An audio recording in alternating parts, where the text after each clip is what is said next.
जय सिया राम। सब सुख लहे तुम्हारी सरना, तुम रक्षक काहू को डरना। हनुमान जी संकट मोचन है।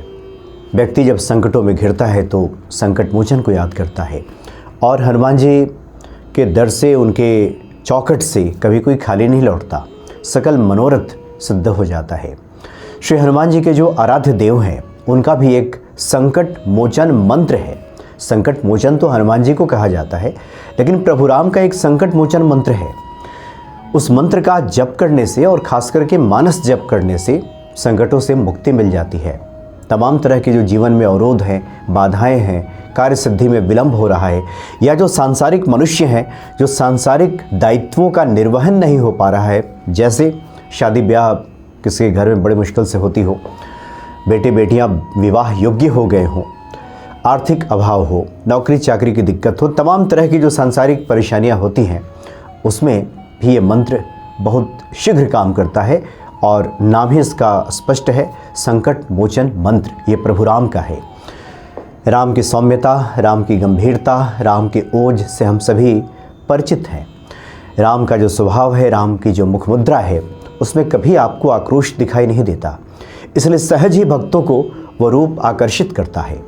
अगर उस रूप का ध्यान धर के हम इस मंत्र का जप करते हैं तो निश्चित ही प्रभु राम की कृपा हमें प्राप्त होगी और संकट मोचन हनुमान जी हम पे कृपा करेंगे। और ये वो महामंत्र है जिसे नारद जी ने दिया है। दरअसल ब्रह्मा जी के जो मानस पुत्र हैं, 4 मानस पुत्र हैं ब्रह्मा जी के, उन सभी ने जिज्ञासा प्रकट की थी नारद जी से कि वैष्णव मंत्रों में जो सर्वश्रेष्ठ मंत्र हो वो हमें बताइए, और खासकर कलयुग में जब लोगों के पास समय नहीं होगा, तमाम तरह के दुर्गुणों से लोग भरे होंगे, माया प्रपंच जंजाल में फंसे होंगे, ऐसे लोगों के पास ना तो यज्ञ का समय होगा और ना ही कोई बड़ा अनुष्ठान वो कर पाएंगे, तमाम तरह की त्रुटियां होंगी। इसलिए त्रुटि रहित ऐसा मंत्र बताइए जिससे कि प्रभु राम की कृपा हमें प्राप्त हो जाए। तो नारद जी ने इस महामंत्र को दिया था। और इस मंत्र के साथ अच्छी बात यह है कि इसमें वैदिक बाध्यताएं उस प्रकार की नहीं है। इसका मानस जप किया जा सकता है। पहले सुबह स्नानादि क्रिया से जब हम निवृत्त होंगे तो एक माला इसका जप कर लेंगे और उसके बाद फिर मानस जप चलते रहेगा। मन ही मन, होठ नहीं बुदबुदाना है, मन ही मन। जब कभी मन ही मन में ध्यान ना आए तो इससे भी परेशान नहीं होना है। ध्यान आ जाए तो जपना शुरू करना है, अभ्यास करना है। तो ये मानस जप इसका अगर इस मंत्र का किया जाए तो बहुत जल्दी हमें मनोरथों की सिद्धि मिल जाती है। अब इसमें ये नहीं पढ़ना है कि निष्कामता सकामता, सिर्फ सकाम भक्ति की बातें क्यों, प्रभु राम की शरण में जाने के बाद तो सब मिल ही जाएगा। या निष्कामता सकामता की बातें फ़िलहाल हम इसलिए नहीं कर रहे हैं क्योंकि इस संसार में दुखियारे लोग हैं, सबके अपने अपने दायित्व हैं, उसका निर्वहन करना है। किसी के पास रोजी रोटी नहीं है, किसी के पास बेटे बेटियों का विवाह समय पे नहीं हो रहा है, आर्थिक अभाव है, रोग है, तमाम तरह की चीज़ें हैं। और ऐसे में व्यक्ति को निष्कामता का पाठ पढ़ाया जाए, निष्कामता की बातें की जाए तो ये बातें उतनी गले नहीं उतरती। निष्कामता बहुत अच्छी बात है कि ईश्वर से प्रेम हो जाए और हम निष्काम भाव से उनकी भक्ति करें, लेकिन एक यात्रा क्रमशः होगी। ये शुरू में ऐसा नहीं होता कि कोई व्यक्ति कह दे कि हम निष्काम हैं। हमने तो बड़ी ईमानदारी के साथ साधु संतों ने भी चर्चा की है। तो गोस्वामी जी ने कहा भी है कि विरले विरले पाइए माया त्यागी संत, माया त्यागी संत भी बड़ी मुश्किल से मिलते हैं। इसलिए आम गृहस्थों से अपेक्षा करना कि वो निष्काम भक्ति की बातें करें, निष्कामता की बात करें, एक तरह से तोता रटंत से ज़्यादा कुछ नहीं होगा। पढ़ लिया है हमने, निष्काम भक्ति सबसे बड़ी होती है, लेकिन और उसी को ज़्यादातर लोग गाते हैं। लेकिन निज अनुभव और लोगों की पीड़ा की बात करें, चूँकि हनुमान भक्ति एक बड़े स्तर पे देखा जाता है, इसलिए हम सबकी बात करेंगे। जो लोग निष्काम भक्ति करते हैं उनका तो अहोभाग्य, उन जैसा तो कोई नहीं, बड़भागी कोई नहीं। लेकिन जिन लोगों के जीवन में परेशानी है, समस्या है, इस महामंत्र का जप कर सकते हैं। और इस मंत्र की चर्चा एक साधक ने की है। उन्होंने नाम गुप्त रखा है, लेकिन अपने जीवन का कुछ अनुभव उन्होंने बताया है। उन्होंने बताया है कि साधारण से नौकरी करने वाले वो व्यक्ति रहे। उनकी 3 संतानें हुई, 2 बेटियां और 1 बेटा। बच्चों को पढ़ाने में काफ़ी पैसा खर्च हो गया, इतना जमा नहीं हो सका कि महंगी शादी वो कर सकें। उन्हें लगता था कि बेटियों को अच्छे से पढ़ा दिया है तो यही उनके लिए एक प्लस पॉइंट है, सकारात्मक पहलू है ये, यही उनके काम आएगा। बेटियों की विवाह अच्छे तरीके से हो जाएगा, इसलिए उन्होंने बेटियों को पढ़ाने में भी उतना ही खर्च किया जिस प्रकार से बेटे पे किया। लेकिन जब विवाह योग्य बेटी हुई तो बड़ी बेटी की उन्होंने चर्चा की है, विवाह योग्य बेटी हुई तो फिर मुश्किल स्थिति आने लगी। कहीं रिश्ता जमता नहीं था, कहीं रिश्ता जमे तो फिर दहेज में मामला अटक जाए, कहीं खर्च इतने, कहीं दहेज की बात न भी हो तो विवाह शादी में इतने ज़्यादा खर्च की उस खर्च का निर्वहन कैसे करें।